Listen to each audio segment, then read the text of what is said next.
aja. Shopee mau cuci mata aja. Cuci mata aja ya. Udah pernah udah. Udah pernah.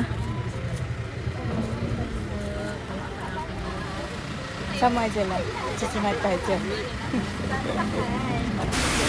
Sebelum balik kita singgah ke mall dulu Mall dulu, jalan-jalan. Apa? Podomoro. Podomoro. Check it out.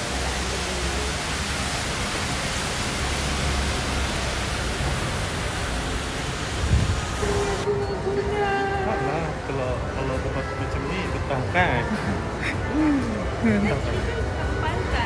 Tak, ini dunia dia dulu ni. Dunia dia dulu. Dunia. Kan. Dunia artis kan. Memang tempat-tempat macam ni lah kan. Masya Allah, tabarakallah. Ini foto-foto di sini tak mau. Ini item loh.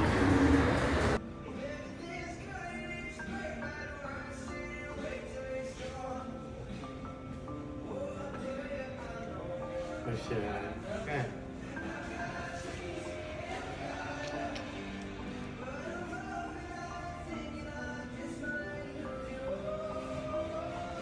Dah.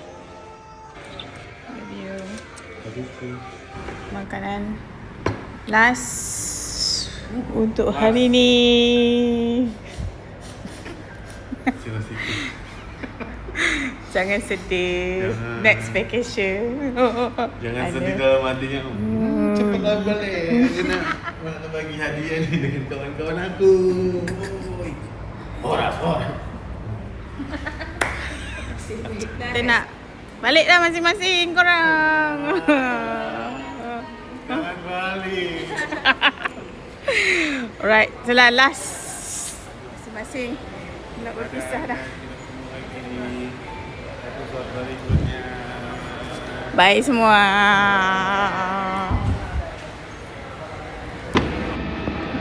Bye. Bye Beli Andrew. Bye. Jumpa lagi. Amira. Saya selalu ya, thank you pokoknya.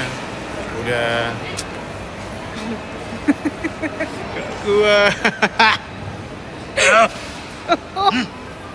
Horas. Dia sebenarnya tengah semangatkan diri dia sebenarnya. Memang kayak gitulah ya. Daripada Bali membawa kepada Kuala Namu ni. Macam itulah perangannya. Sekian, terima kasih. 1, 2, 3. 1, 2, 3.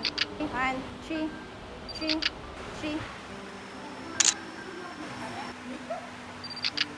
1, 2